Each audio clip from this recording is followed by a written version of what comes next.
Welcome into Rounding the Bases, the podcast about culture and leadership with a baseball twist, presented by Enterprise Bank and Trust, hashtag no stopping you. I have a phenomenal show, a big-time impactful guest today. First, though, Enterprise Bank and Trust was founded by entrepreneurs with the core focus of serving privately owned small and medium-sized businesses who have a story to tell. Enterprise Bank's commitment is to listen, learn, and guide clients to a lifetime of financial success.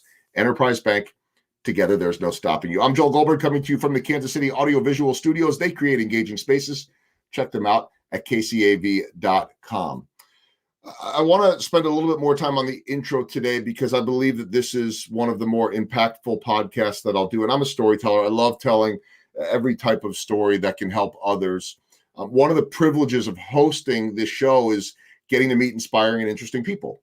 And whether it's big-time executives, under-the-radar entrepreneurs, or someone just making a difference. And I'll first say that I have no military background, but because of my television job in baseball and over a quarter century in television, I've always been lucky to be able to rub elbows and tangle with men and women in the military, and lucky enough to meet and call generals my friends, and admirals and soldiers and everyone in between. And I always believe that members of the military are some of the greatest people to learn from in terms of leadership and teamwork, very much like athletes. But in terms of military, there's obviously so much more on the line than just a sport. They have to get it right. And so I've been so lucky to meet so many amazing and, of course, patriotic people. And it's why I try to support and promote military and veteran causes. So my guest today is Debbie Lee, and Debbie understands the sacrifice that our troops make and that freedom isn't free.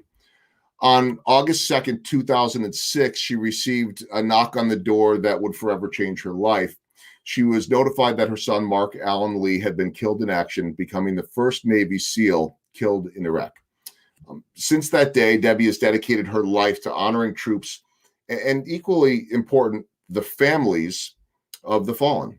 And she has worked tirelessly to ensure that our troops and military and Gold Star families have access to important services that help assist recovery after injury and loss. In response to her son's last letter home, and we'll talk more about that in a moment, to pass on the love, the kindness, the precious gift of human life, she founded America's Mighty Warriors and is providing programs that improve quality of life, resiliency, and recovery. Debbie has visited Gitmo, Iraq. She became the first Gold Star mom in history to visit the combat zone where her son died. In my recently released book, Small Ball, Big Results, I featured artist Jeff Hansen. And for those that don't know, Jeff was born with a genetic disorder. He became visually impaired from a brain tumor, and he became this brilliant, renowned artist around the world. His artwork raised millions of dollars for charities. And so he was featured in chapter 1 of the book, and he passed away right after my book was released at the age of 27. And I'll forever remember, this was on a YouTube video, the words that he shared with me when we visited. He said, "Every act of kindness helps create kinder communities, more compassionate nations, and a better world for all." So I've been thinking about him a lot lately, and then I thought about it again when I was prepping for this interview, and I saw a quote from Mark, and I'm wearing this shirt now for America's Mighty Warriors, and on the back of it, there's a quote that says, from Mark, "Pass on the kindness, the love, the precious gift of human life through random acts of kindness." It just made me think of Jeff Hansen. In Mark's final letter home, he wrote in part, "So to all my family and friends, do me a favor and pass on the kindness, the love, the precious gift of human life to each other, so that when your children come into contact with the great conflict that we are now faced with here in Iraq, that they are people of humanity, of pure motives, of compassion."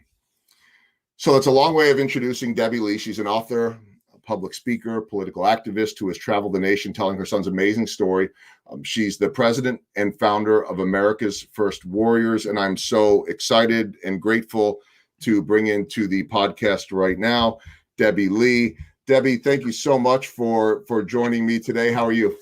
I'm doing great. Thanks so much for having me, Joel. I'm excited to be here today and share a little bit of my son's story and what we're doing in his memory.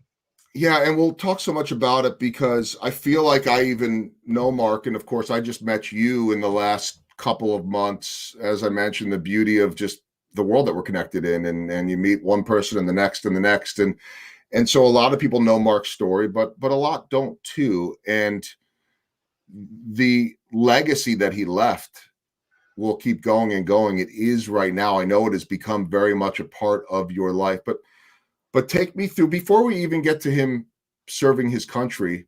And by the way, if you're a Navy SEAL, you're something special, because most of us aren't wired to be able to do something like that.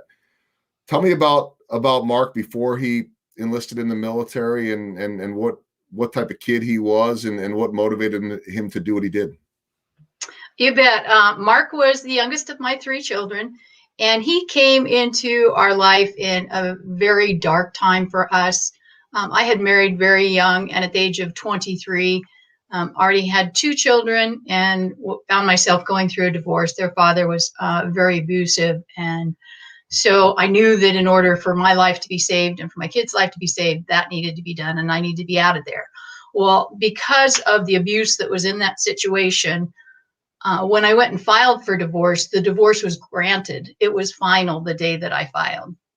I found out 2 weeks later I was pregnant with Mark, and they thought they heard two heartbeats all the time. So now I'm thinking, oh my goodness, I got a 3-year-old and an 18-month-old, and now my family's going to double. And I had no child support, no support. Their father wasn't, in the picture in their life. And but God knew just what I needed at that time, because Mark was one of the most joyful kids you could ever meet. He would go on to excel and become class clown 2 years in a row, his junior and senior year. So I don't exaggerate when I say he was a joyful kid. I can remember there were times when he was a little boy and I was potty training him. We had the, little potties that sat on the floor, not on top of the toilet. And I put him in there to do his big job, and went to do the dishes and was in there cleaning stuff up. And I heard these really weird sounds, and I was like, okay, what is that? Did I leave the stereo on? No, look, the stereo, it's not on. TV wasn't on. I'm like, where's this noise coming from? And I tracked it down, and it was Mark. And I always said, Disney didn't need to hire all the people they did for sound effects, because Mark could have made every one of them. He was just, always talking. He would tell knock-knock jokes when he was about 4 that he thought were hilarious, and they were some of the dumbest ones you'd ever heard, but he was laughing so hard at himself telling this joke that he thought was so cool, you couldn't help but laugh back at him. And again, just that joyful kid. He always would be there for the underdog. If someone was being picked on or made fun of, he didn't care. He'd go along and encourage them and stand with them and tell people not to do that. I can remember I homeschooled my kids, and he played soccer with our local high school soccer team. And I remember he was probably 16, 17, dropping him off at the bus. It was loaded with kids, and he'd come over and give me a big kiss and a hug. He didn't care, who was looking, or and that's who he was. Like I said, very joyful. He came home his freshman year in high school and never played soccer in his life, and said, "Mom, I'm going to be a professional soccer player." Well, I told my kids that you put your mind to it, you can do anything that you put your mind to do. But with that one, I kind of hesitated, like, oh my gosh, he's never even kicked a soccer ball. But, I said, well, give it a try and see what you can do. And he ended up trying out for the Colorado Rapids, a professional soccer team, blew out his knee the night before tryouts. And actually the Colorado Rockies reached out to me, probably been about 4 years ago now, and presented me his team jersey, even though he never made it through tryouts because of that injury. But even after that injury, then he went on to become a Navy SEAL, Well, you don't need to be the highest level of athlete to be a Navy SEAL or a U.S. Army Ranger, but you have some of those characteristics. Like the everyday person doesn't just become a Navy SEAL. It's just such a high level. I mean, I can't even understand it, but just having talked to so many people that have had roles like that, they're wired in a way that, like I never understand the people out there that compete in Ironman competitions and things like that. Yeah. I'm like, how do you do that? I don't have that. And that seems to be like that group of people, that resolve that. So where did clearly he was talented, clearly he was driven, and was a guy that could sit there and say, hey, I want to play soccer, and go from never having done that to potentially being a professional. And that's clearly what, among many things, it takes to be a Navy SEAL or someone of that caliber. What motivated him to go into the military? Well, I think part of it was the competitiveness. I'm very competitive, so I get that. He was raised, in a fairly competitive family. His older brother, Christopher, had joined the Marines in August of 2000. His brother-in-law, who was also a good friend, had joined the Army in October of 2000. And so when he blew out his knee and he came home and had surgery and, started reading a lot of autobiographies about Navy SEALs, I noticed his workout routine became very intense. Again, we grew up in a pretty, poor family, didn't have money for swim lessons. And I noticed he started going to the pool and, swimming lots. And I'm like, what's going on here? And then started to put the pieces together. And so I think in the midst of losing that dream of becoming a professional soccer player and having the surgery, and he kind of got redirected.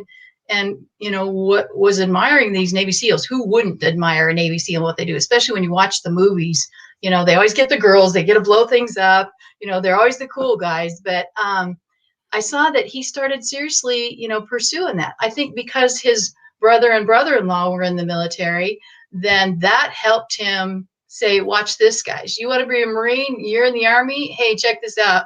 And he went down and signed a contract in the Navy. And he was good enough at that point that he had the contract to go directly to BUDS as soon as he got done with basic. Now, that's no guarantee that you'll become a Navy SEAL, but you have to be pretty exceptional, not just in the physical fitness, but in the academics, to be able to, have that contract with it. So he had that all-American quality to him, clearly, yeah, right? He did. And the perseverance. I think, you spoke earlier about some of those things that, the Navy SEALs have that uniqueness, but it was the struggles in life. It was the tragedies. It was what we had to persevere through that helped teach him that and that helped develop those things. Perseverance isn't typically just one of those things that you're born with. That's something that you have to learn. And, why those tragedies and trials in our life, nobody wants to go through those. Those are those things that mold us and shape us and cause us to say either time out, I quit, or no, this is not going to overcome me, and continue on and persevere. And Mark definitely had that quality. Before I talk about what happened over there, and I really want to, because I think, any one of us that are parents, I think most of the people that listen or watch this podcast probably are parents and adults. If there's some kids watching, great. I want them to be inspired too. But look, every one of us, and I think as the mom of three, there's probably not a day that's gone by in your life that you don't worry about your kids, and Sure.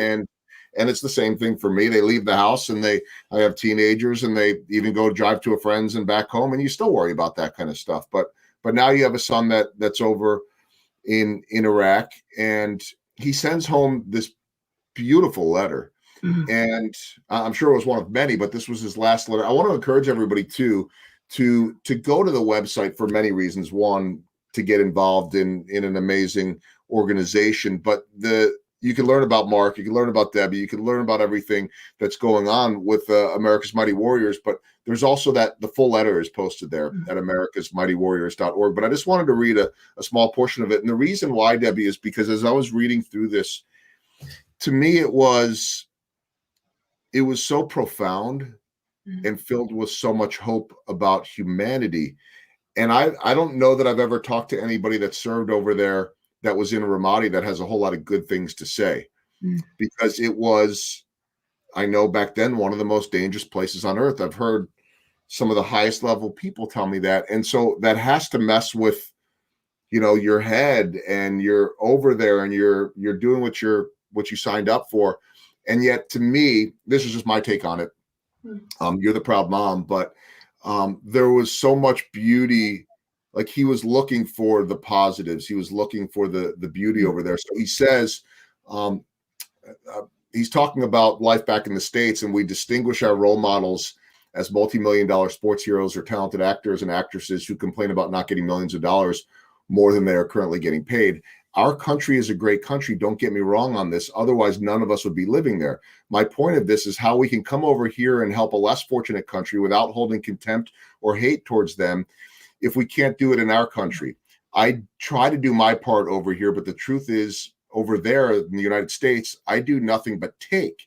Ask yourself, when was the last time you donated clothes that you hadn't worn out? When was the last time you paid for a random stranger's cup of coffee, meal, or maybe even a tank of gas? When was the last time you helped a person with groceries into or out of their car? Think of yourself and wonder what it would feel like if, when the bill for the meal came, you were told it was already paid for. And I read that and I was like, this was 2006. And what a message like that would mean in 2020 or 21 when we're at each other's throats. He knew something at that age. I mean, this debut was what, 15 years ago? So he would have been what, 28, maybe, somewhere around there. Yeah. He was thinking at a higher level. And I wonder how you saw that letter when you got it. Yeah, when I received that letter, it was sent by email. I think there was about 12 or 13 close friends and family members, that were on that email.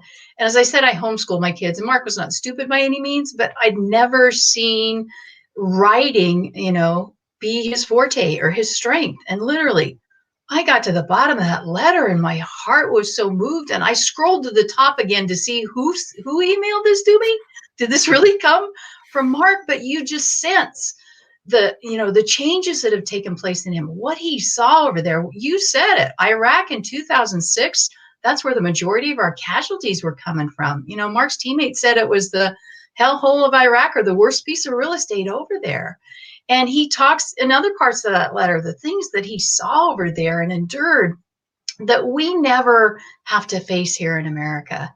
And you just sense his heart, the change, that happened over there. Not that he had, a heart that didn't care before, because he did, but the depth of that and the compassion. This is one of the toughest warriors we have in America, and yet one of the most compassionate, caring men. And as you said, when you read that letter, I've not ever had anybody said, "Oh yeah, that was a cool letter." People are so deeply moved and inspired and challenged by that letter.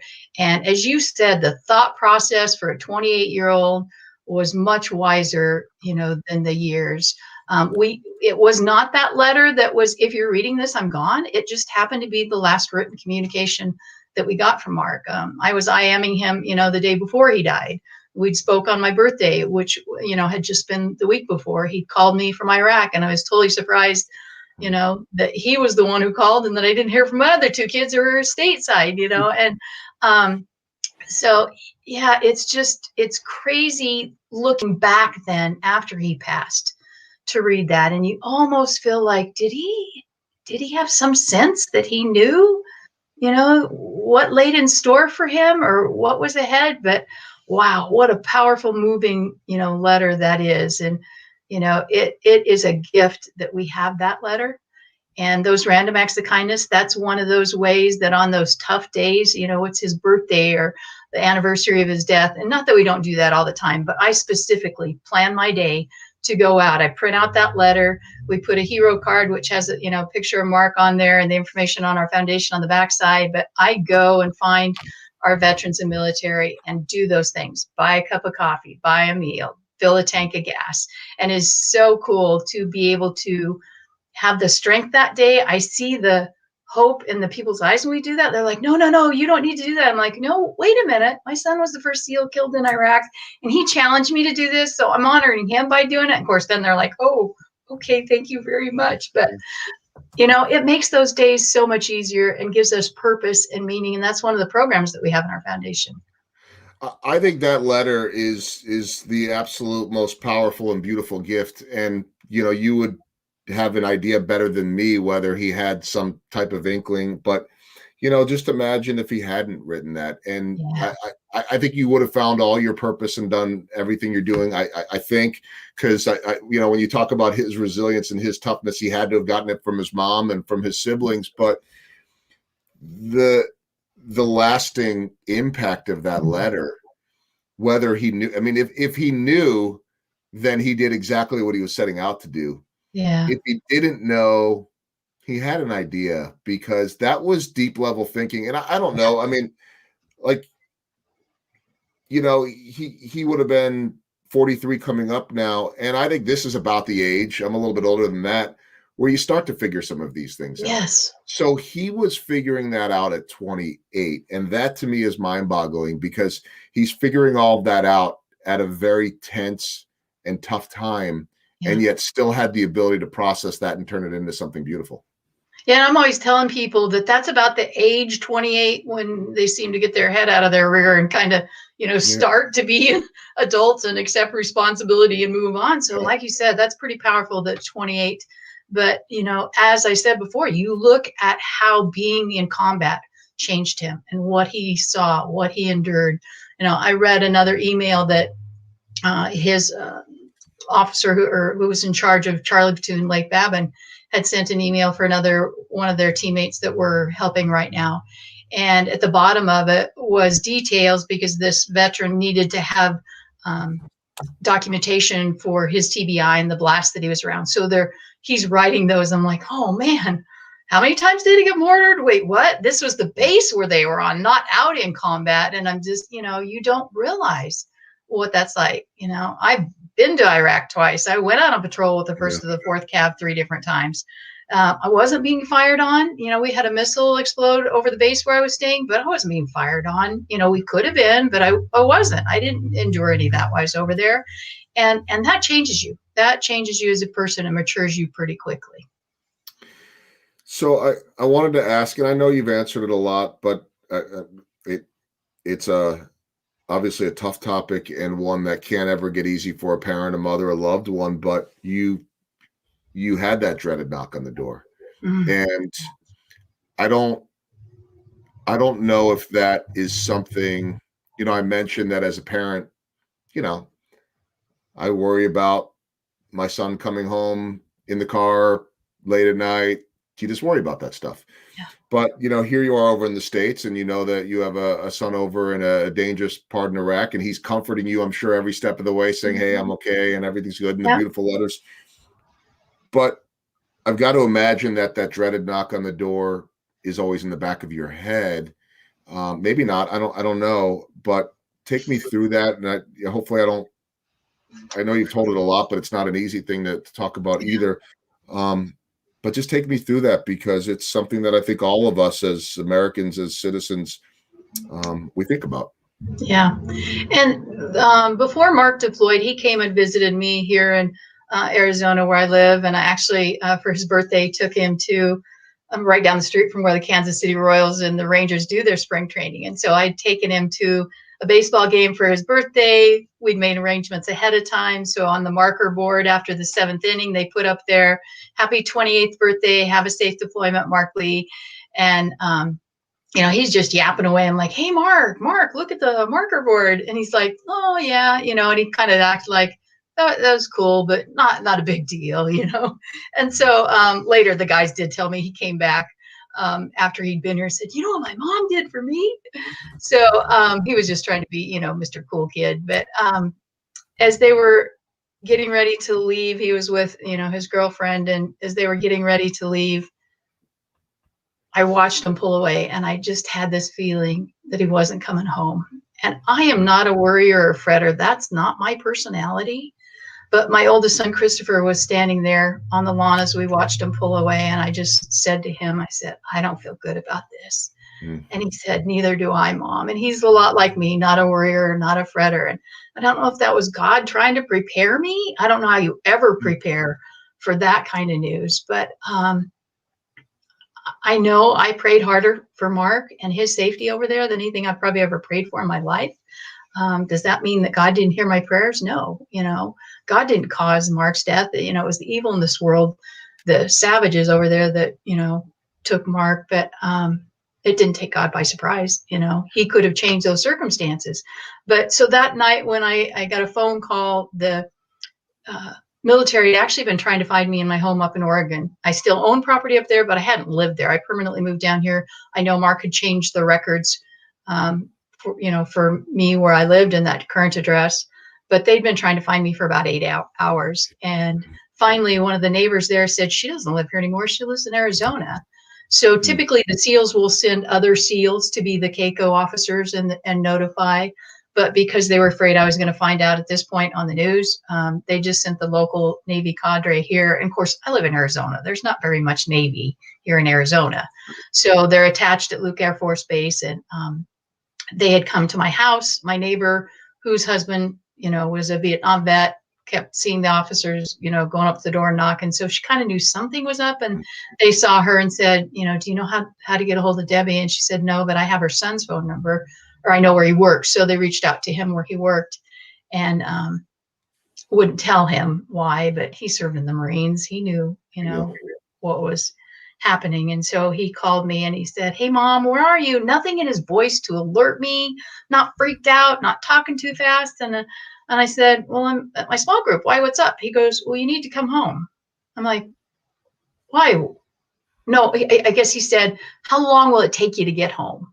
And I thought, well, that's kind of an odd question. And I said, why? He goes, you just need to come home. And I knew at that point what was going to face me when I got home. And I got to the main intersection by my house, and there was probably, 4 fire trucks and 3 or 4 ambulances and several police cars. And it was totally blocked off. To this day, I can't tell you how I got through that intersection and got to my home. But I got back in my subdivision, and when I saw all those vehicles there, my thought was, my house blew up. That's all that's wrong. My house blew up. And, I would much rather have lost all my earthly belongings and still had Mark. But when I got back in my subdivision and there were no more emergency vehicles, I knew what was going to face me. And I turned the corner there to my house, and I saw my son just pacing back and forth on the sidewalk.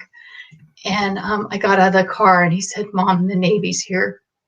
And that when they show up at your house, it's not good. If they were wounded, they would get you to them. They wouldn't come to you. And they'd been in my house for a little while, where Chris was still trying to track me down and get me there. And they said, we can tell by being in your home, you're a woman of faith, and you're going to need to rely on that faith for what we're about to tell you. Your son, Mark Allen Lee, has been killed in action.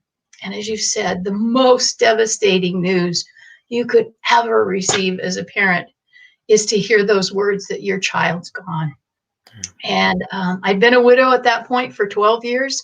I'd walked through the death of, a spouse, but it is so different losing your kid. And we began to piece together, once his teammates in Iraq knew that I had been notified, I started getting phone calls from Iraq, and we began to piece together, his heroic actions that day. And we learned that it had been 115, 120 degrees. I live in Arizona. Once in a while, we see those temperatures, but we're not out fighting in combat. They'd been fighting an intense firefight for 2 hours. They'd been fighting. Mark carried the big gun, so he carried anywhere from 150 to 180 pounds in addition to his own weight. How you fight for 2 hours in those extreme temperatures carrying that weight is beyond me. Like I said, I had the privilege of going to Camp Mark Lee. I got to visit the base that was named after him. I wore the body armor, which was about 35 pounds. I went out on patrol, but I didn't have bullets whizzing by me. Nobody's firing on me. I wasn't running. I wasn't carrying a big weapon. And his buddy Ryan, the bullets had hit his weapon, so he had severe shrapnel injuries to the head, and he dropped to the ground. 2 of the SEALs dropped to their knees to help Ryan. Mark could have made that very same choice, but his choice was to stand up in the direct line of fire. He carried the big gun. He knew he could lay down some suppressive fire. His hope was that he could provide that cover for the medic to get up to the rooftop. And the medic got up there, and he took one look at Ryan and said, we got to get him out of here immediately, or there's no chance for survival. So again, by himself, Mark stood up in the line of fire, again, to provide that cover so they could get down off the roof, so they could move Ryan. And they all successfully got down off of there. They sent him off for medical attention, and they climbed in their Bradleys, and they headed back to the base. The one I mentioned was named after him, to Camp Mark Lee. And they started to rip off their gear and get some water to refresh themselves. And I remember Chris Kyle telling me later, they were pretty sure that there was no way Ryan could survive his injuries. It was bad. And they were starting to try to prepare for that news that they would get a call saying Ryan didn't make it. Ryan did actually survive 3 more years and died in surgery from complications from his surgery. But he did survive that day. And the chief came in and said, we just found 30 of the insurgents that just attacked us. And without hesitation, Mark said, "Roger that, let's go get him." And so they climbed back in their Bradleys and they headed back to that godforsaken place.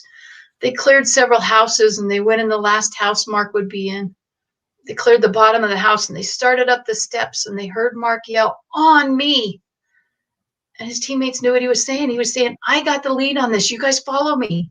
And as they went up those stairs, they drew fire through a window. And for the last and final time, Mark made the choice again to stand into the line of fire. He didn't duck below the wall and let his teammates take the casualty. He made the choice to stand in the line of fire to save his teammates. He willingly gave his life to save his teammates. And I had no choice the news that was given to me that day. I could have curled up in a ball and felt sorry for myself, and I get it. Losing a kid is the toughest pain. I understand why people turn to drugs or alcohol or sex or whatever takes that pain away. But nothing I could have done would have brought Mark back. It would physically make me sick to act that way. Nobody'd want to stink and be around me, and that's not how God wired me. So my choice was to put on his boots and pick up his weapon and stay in the fight for every man and woman who served, stay in the fight for every other family member who's lost a loved one. And I'm not firing bullets at anybody. I don't want to compare myself to what Navy SEALs do in combat, but it's a fight to make sure they're taken care of. It's a fight to make sure they get the therapies that will heal them, not just mask the symptoms, And it's been an honor to be able to do that through our foundation. Our foundation's name is America's Mighty Warriors. The meaning of the name Mark means mighty warrior. And he definitely lived up to his name. But it's not just about Mark. Mark's story's the one I tell. That's the personal reason that I understand this so much better. But it's about every man and woman who served. It's about every other family who's lost a loved one. And that's why it's America's Mighty Warriors. I'm so, of course, moved. I'm so appreciative of your willingness to share so much of that story. And I know, again, that you've told it many times, which I don't say that in a way that makes me think that I'm not saying it because I think it's easy, because you've done it so many times, it's easier. I could feel, and I'm holding back the tears, but I could feel the emotion and, almost like you're telling this for the first time. Yet I also know that you are a warrior, in the same way that I'm pretty sure, I shouldn't be speaking for them, that the SEALs would say you're a warrior, even if you don't have the artillery and all of that. You're going to war for these families, and not just you, those that are contributing and helping with America's Mighty Warriors, and so that to me is.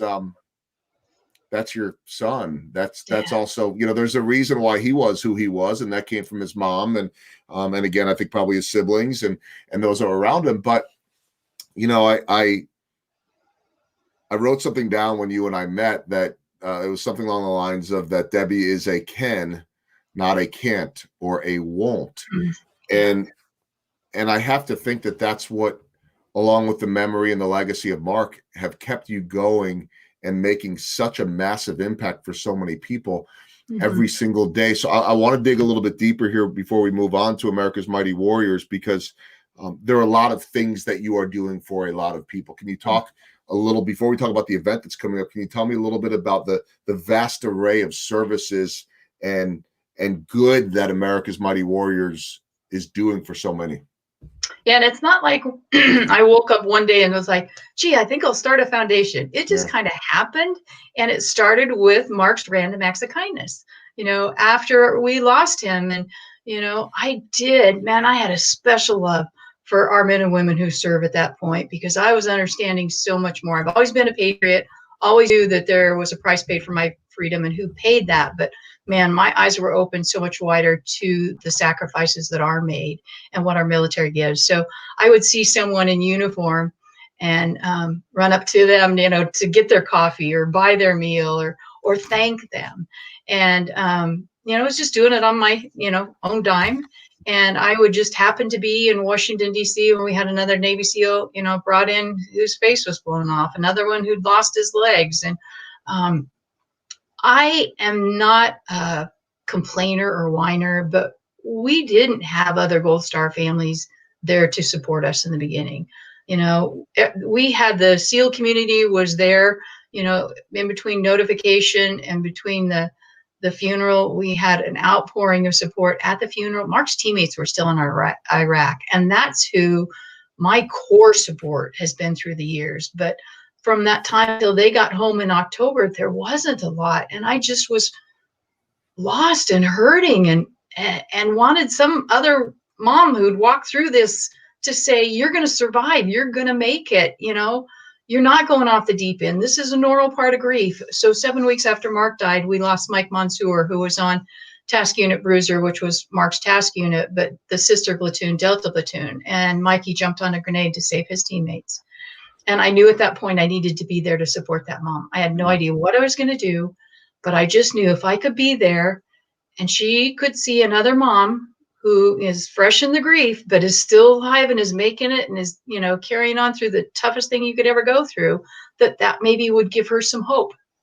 And so I went over there, and they had the family staying in the same hotel where we'd stayed for Mark's funeral. Same vehicles came to pick them up. He was in the same casket, and man, it just ripped open that scar that was, a little starting to heal. And as I was downstairs, some of the command, were there, and they saw me and, came over and gave me hugs, and they said, we want you in the vehicle with the family. I'm like, oh, no. This is not about Mark. This is not about me or our family. I'm here to support that family. And they said, exactly. That's why we want you in the vehicle. And so it just kind of gradually kept happening. And after about 2 years, I'm like, okay, I think this is supposed to be my mission for the rest of my life. And so that's when we started the foundation. But we started with the Random Acts of Kindness. That's where we started. Then we added retreats for our Gold Star families in Texas. I purchased the Heroes Hope Home here in Surprise, Arizona, 11 years ago now. And it's a place where Gold Star families can come stay for free. We just love and pamper on them and let them know we'll never forget. We pay the airfare, the rental car, everything's taken care of them. We do retreats all over the United States for Gold Star families. After the Army-Navy game, we do a big dinner there. But if I'm in a town, we'll gather those families together. We send Christmas ornaments, different things. And then we've always done a lot of advocacy and education. So if there's an injustice, we'll try to step in and make that right, whether it's on Capitol Hill, with an organization, whatever the circumstances. And then 9 years ago, we added our Helping Heroes Heal program. And that's for our veterans who are struggling with post-traumatic stress, traumatic brain injury, suicidal thoughts. And we provide hyperbaric oxygen therapy, hormone and vitamin therapy, natural things that are actually healing their brain and their bodies, not just masking the symptoms. So many of our veterans are going to the VA and they're coming home literally with gallon-sized baggies filled with prescription drugs. And 2/3 of those have a side effect that says may cause suicidal tendency. And we wonder why our suicide rate is so high. And I can't tell you how many veterans through that program said I wouldn't be alive today if it wasn't for you and your foundation. And the first time I had one of the SEALs that had gone through the program that was pretty stern in his approach, when I called to say, okay, what healing you've taken place, are your headaches gone? Are you sleeping better? And he's going through all the improvement and telling me, and he said, you saved my life. And I said, well, you were willing to give your life for me. It's the least I can do for you. And he said, no, stop.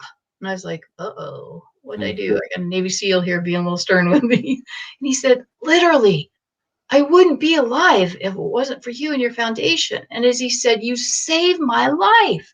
I thought of Mark saving his teammates on that final day. And I was like, oh my gosh, Mark is still saving his teammates' lives. He's still making a difference around the world in such a crazy way, even though he's not physically here. And I do know where Mark is. He was redeployed to heaven. I will see that kid again one day. So until then, it's been my honor and will continue to be my honor to carry on and take care of our military and their families. You're so good at this. And I say that just in a way that I know it's so hard.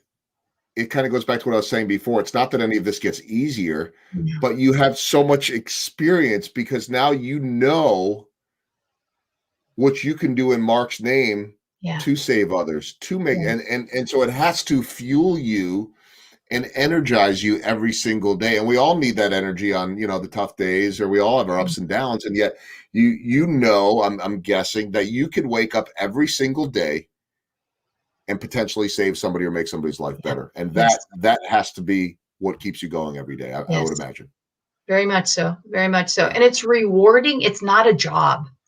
It's Mm. it's a passion in my life, and that's why that doesn't get old. It comes from my heart, from inside of me. I get it. I get the sacrifice. I see the pain, on a daily basis of those who are struggling.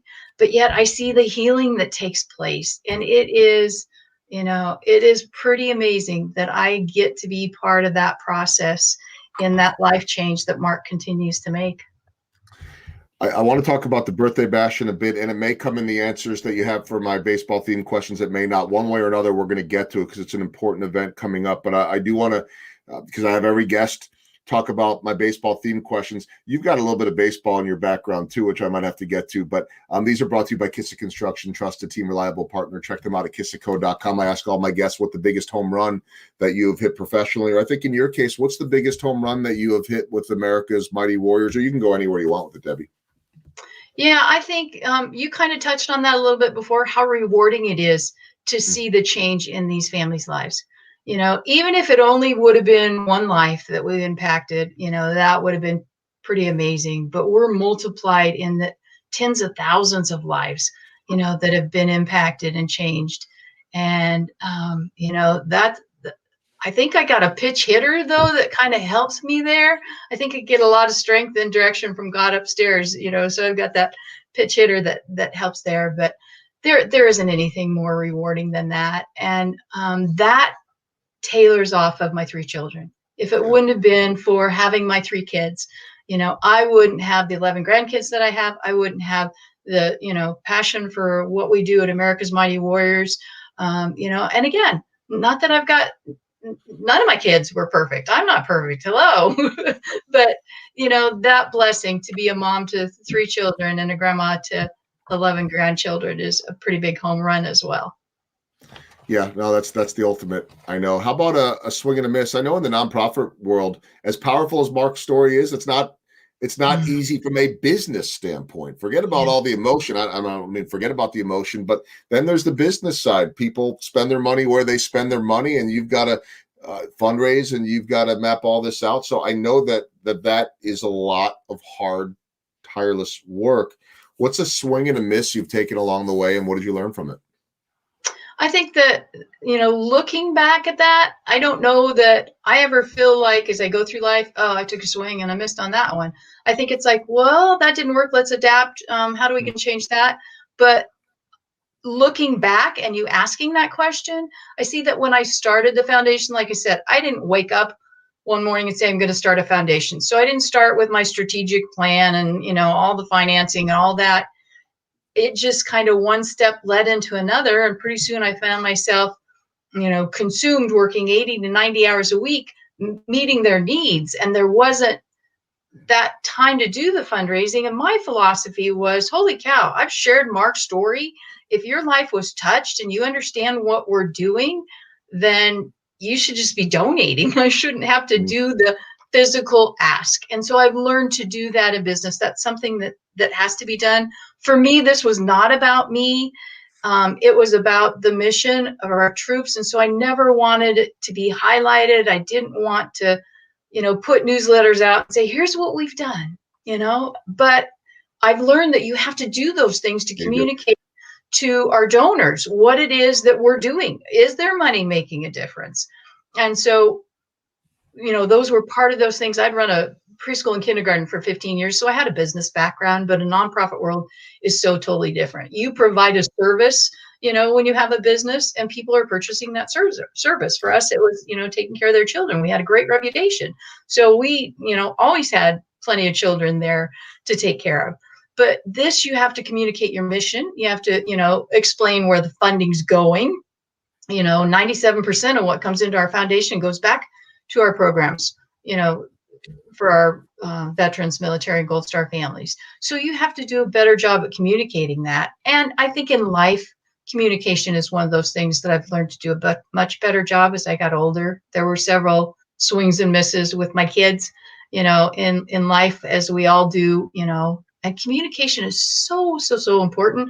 And yet there's so many different things you got to learn about the person that you're communicating to be able to communicate to them. So it's very complicated. I think that would probably be it. And then the last one is the small ball question. And you've got the book, Small Ball, Big Results, the little things that add up to the big things. What is small ball to you? I would say small ball probably would have been those little things in life, the smaller lessons that I learned along the way in little steps that ended up being able to sustain me in this big thing that we're doing now, and have all of those underlying pieces and resources, that I've put together through the years and practiced and, worked better at doing those things. And I think for all of us, it's those little lessons in life. It's those little balls that then, when there's multiple little balls together, that's when we score big. That's when the home runs come. Okay, I've got 4 final questions now that I ask guests, and these could be anything as we round the bases. And the first one, I'm going to go maybe a little bit on the lighter hearted end here, is that I don't know how your baseball skills are, but you have, I believe, found yourself on a mound a bunch of times, right? I have thrown out a couple first balls, and I'm pretty physically active. I'm in that age range where when I went to high school, there were no girl sports.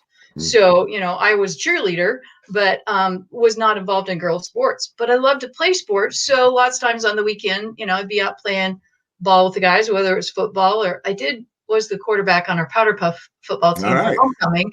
But, would play with the guys. But we always played softball. We didn't play baseball. So, and that's quite a different, skill level. It's some similar stuff, but boy, I'll tell you what, when I got up on those mounds to throw those, the first pitches for the different games I was at, that's a long ways. It looks a lot shorter when you're sitting in the stands. But I did practice before I did the first one that I threw out.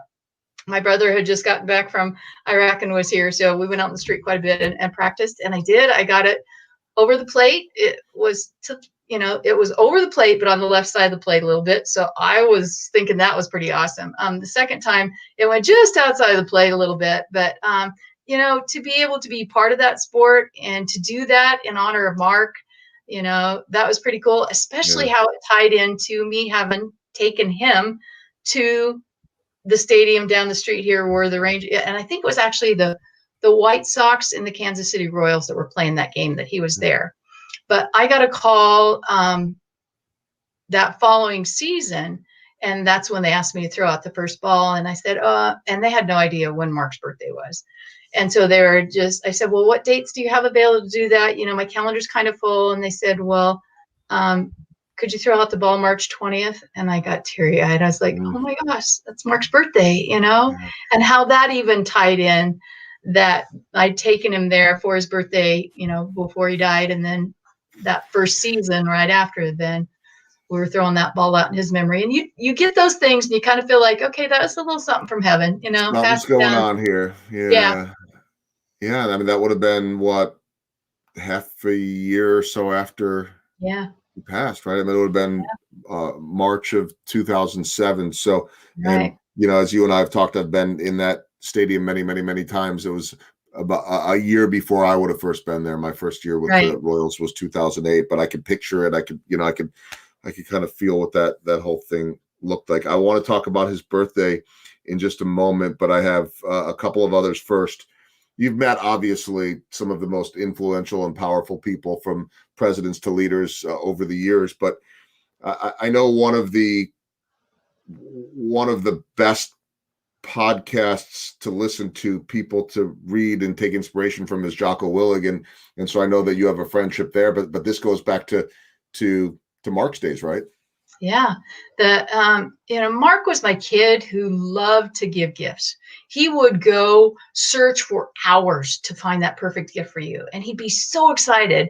I'm thinking of a Christmas, he came home and he bought me a gold flatware set, not gold solid, but, in color. And he was so excited. He had it wrapped up in Christmas paper and came home. He's like, "Oh my gosh, Mom, I'm so excited. You can't wait to see what I got you." I'm like, "Put it under the tree, Mark." And he goes, "No, you got to open it now." And I'm like, "No, put it under the tree. I won't have anything open Christmas morning if you don't stick it under there." And he ripped it open and opened, so I could see that gold flatware. And I told Mark's teammates I had met with President Bush in October after Mark died, and I had taken the platoon picture and was showing, President Bush and telling him how proud I was of all of these young men and who they were and a little bit about their lives. And after I got back home, I'm like, oh, I should have asked if he would sign one to each one of the guys. So I emailed the contact there and asked if they could make that happen. And they said, of course. So I had these pictures for each one of the Charlie platoon boys that I was bringing to give to them. And it was shortly after Christmas. It was probably in January when we got those. To my surprise, they put me up in the presidential suite at the Hyatt Hotel there in San Diego on the water. One of the guys was dating a gal who worked there, so they were able to coordinate it. But I'm bringing them pictures signed by the president individually to each one of them, and they put me up in the presidential suite. Another one of those you go, that's odd. But when I gave them to the guys that night, I said, I explained that story I just shared with you about Mark loving to give perfect gifts. And I said, and you guys are Mark's final gift to me, was those relationships. And I said, Mark intended for me to open that package up immediately and get to know you guys. And I had done that when they were in Iraq. I would write to them, we'd talk on the phone, different ones. Some of them I even got to know their families, and their families would call.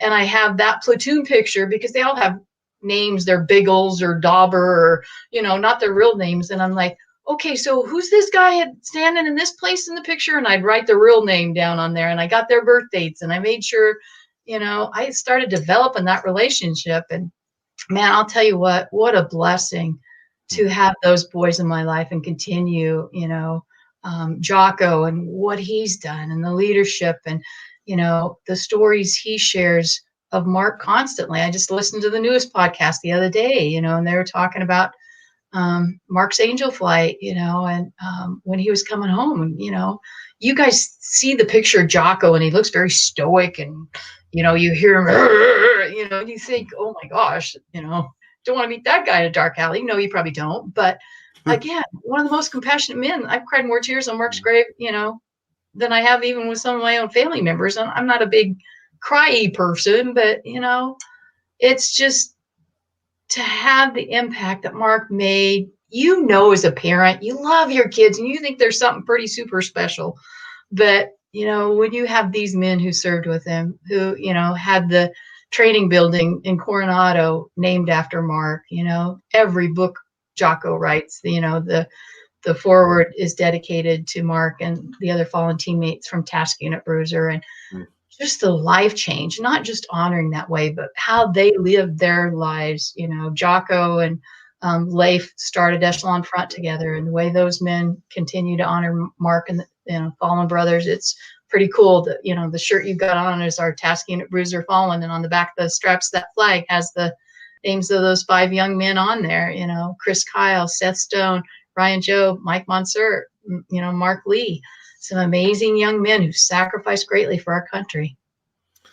I'm so proud to be able to wear this shirt now. And I wasn't expecting one to come in the mail, by the way. So thank you to you, your people, whoever sent it. And I knew I was going to wear it for this interview, and I'll wear it probably after. I have 2 more questions as we round the bases. This would typically, I think, be my last one for an interview because it's impactful and heavy, but I want to save the birthday bash for last. So my question to you, and I touched on it a little bit earlier, and it kind of goes back to that letter and the deepness of what Mark was recognizing over there is, and I'm not asking you to solve world peace here, Debbie, or even solve the issues in our country, but we're so polarized, and I hate that politics is involved in everything. And I get it, but it's just like, we should be working so hard to get along with our neighbors and, love thy neighbor type of stuff. And I don't mean to undersell that, but it seems like we forget it a lot. And, I don't know. I've always been someone that tries to get along with everyone, and I have work to do just like everybody else does. But I sit there and I think, like, if people could just read that letter and understand that perspective, that maybe we all could be, maybe I'm getting a little too cheesy here, but we could all be a little bit better at a time where we're so polarized over everything. And I just wonder how much you've thought about that here in the last year or so during this pandemic. Yeah, and I've written a lot about that in different circumstances. In the pandemic, we things drastically changed, and we started our podcast called On Me 20 that we did 20 consecutive days of amazing speakers. I don't know what I was thinking doing a podcast 20 days in a row, but holy cow, that was a marathon. But it turned out amazing, and that's on YouTube if people want to listen to it. But wanted to encourage people to don't be fearful in the midst of, don't focus on those things you can't control. Focus on what you can control and keep your focus there. But to be able to continue to honor Mark and do those things, we've got to stay focused. We could change our world, not just the pandemic, but what's going on politically. There's so much strife. And I really do think the way that Mark ends that letter, I mean, the whole letter talks about different things in there that we could change, our country. But he talks about the obligation we have to keep our country this way. And if we all had passed on that kindness, pass on the love, value the precious gift of human life, no matter what side of the aisle we're on politically, no matter what color our skin is, no matter what our philosophy, if we at least have that attitude towards each other, our country would be a different country right now. No doubt. And it's something that we all need to strive to do and to be better. The last one, we'll end on a high note here because we got a birthday celebration coming up. And I want to be able to certainly promote that. It's a big event. It's a massive undertaking during a pandemic. I know that there are ways for people to be involved. They don't have to be in Arizona or Scottsdale to do this, but coming up, you've already referenced the date, but it is Mark's birthday bash, March 20th. Tell me about the event that is coming up and what this event has been over the years too. Yeah, this is our main event of the year, to be able to celebrate that young man that we started this foundation for, that continues to change lives around the world. And I always tell people, I made my mark. He made his mark on the world. And there's something all of us can be doing to make our mark in the world. And so this is a way that we can challenge people and encourage people. Not everybody's, required to start a foundation like I did. Not everybody's required to give their life like Mark did, but we all can be making some type of mark in our world. And so we just come together. We celebrate Mark and who he is. We've had Jocko as a speaker before, Leif. This year we've got JP Donnell, who's also one of Mark's teammates from Task Unit Bruiser, who knew Mark and was with Mark. He's part of Jocko's team there at Echelon Front. But we just celebrate who Mark is. We have different people talking about the impact that Mark has made on him and, what we're doing through the foundation and the difference that it's making. But it's a great event. It's at Scottsdale Gun Club. It's very casual. It's not a tie. Mark was a casual dude. The SEALs are kind of notorious for their cargo shorts and their flip-flops. So, it's a come as you are event. All the food and alcohol is included in the price of the ticket. We've got amazing silent auction. We'll have some live auction, a lot of firearms that are personalized to honor Mark, one of a kind, different things. But this year we've started something new, and we're doing hashtag celebrate Mark Lee, and Mark is spelled M-A-R-C. And we have got people in Ireland that are going to the pub to honor Mark that day. We got people doing a workout in Australia on the beach there. We've got people doing barbecues in Kansas City. We've got friends of yours who are doing an event at one of the shooting ranges there. And so we're encouraging people, obviously, come to the event and help support us in what we're doing and be part of that. You can't ever replicate, that actual event there. But if you can't, we understand not everybody can get here. So you can celebrate Mark in whatever way that you want to. Maybe it's grab your family together and have a meal and pull out Mark's letter and read it. There's so many different things that people can do in your sphere of influence to be able to celebrate this amazing young man who sacrificed so much. He gave up all of his future, all of his tomorrows, so that we could have today. And so we can take that day and honor him on that day around the world. If people email us just at the name of the foundation, americasmightywarriors.org or americasmightywarriors@gmail.com, we can send you a sheet with some ideas if you want to do a remote location. We're encouraging people to, send us those pictures at the event. We're actually going to have a montage of people in different places around the world, how they're celebrating Mark that day. If you want to make that a fundraiser to help support what we do, and take a collection there, or, have people sign up for our 21 and 21 campaign where they give $21 a month on a recurring basis. I mean, there's so many options, and it's one of those things that's easy to replicate, and we can just grow it every year.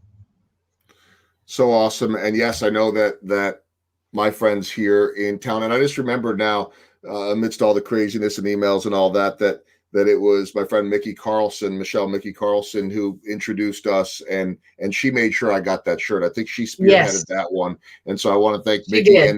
And they are they're doing something here too. You mentioned locally. So there are ways for everyone to get involved. And I just want to encourage everybody, at the minimum, just go to americasmightywarriors.org, read the story, read the background, read the letter. And I think it'll motivate people to want to take some action, maybe donate some money and be involved. But at the minimum, and I think you would agree with this, if it just moves people to feel something and to have a different perspective and to just have that feeling that I know that I've had during this interview. Oh, I hear the jets flying over. The jets are flying. That's the sound of freedom. I'm close to Luke Air Force Base. I know you are, because you're in Surprise, Arizona, and I'm laughing right now because my editor, who is usually my producer when I go to spring training, Colleen Lotes, will be editing that right now, and she should leave it in, because I can't tell you how many times we've had to pause interviews at the baseball field in Surprise because the jets aren't stopping for us. Yes, exactly. As they should not. They need to be our defenders of freedom. They never should. Baseball seems a lot less relevant. And I also know that by the time we wrap this up in a few minutes, there will be another round of them coming. I know that pattern. I just never know what time of day it's going to be, but it's actually a breathtaking thing to watch. And I'm not getting to spring training this year just with COVID and all that. So I mentioned that, one, because next year I hope that I can catch up with you in person in Surprise when I'm back. And two, it just makes me miss hearing those jets, makes me miss the warmth. Yes. And the feeling of surprise. But again, I want to remind everybody, americasmightywarriors.org. Mark's birthday bash, March 20th in Scottsdale. Again, you don't have to be in Arizona to be able to contribute, to be able to be involved, to just even be able to think about our veterans, our active military, and those that are protecting our freedom around the world. Debbie, I knew this would be a powerful interview. I know it would be a meaningful interview. I've been looking forward to it a long time. It was everything and more that I hoped and expected. And I'm so grateful to have met you. I'm so moved by all of the work that you're doing in Mark's name and in the name of so many others and saving so many lives. So thank you so much for spending the time and being so gracious with it. Thank you. We appreciate your support. So nice to be able to visit with Debbie Lee and to learn more about her son, Mark Lee. A quick shout out as we wrap up to my sponsors, Kansas City Audiovisual, Kissick Construction, and Enterprise Bank and Trust. Businesses often come to Enterprise Bank because they demand and frankly are worthy of more than the status quo and need a local partner who understands their business. Again, thanks to Debbie, americasmightywarriors.org. You can reach me at joelgoldbergmedia.com. That is going to do it. Thanks for listening and watching to another episode of Rounding the Bases.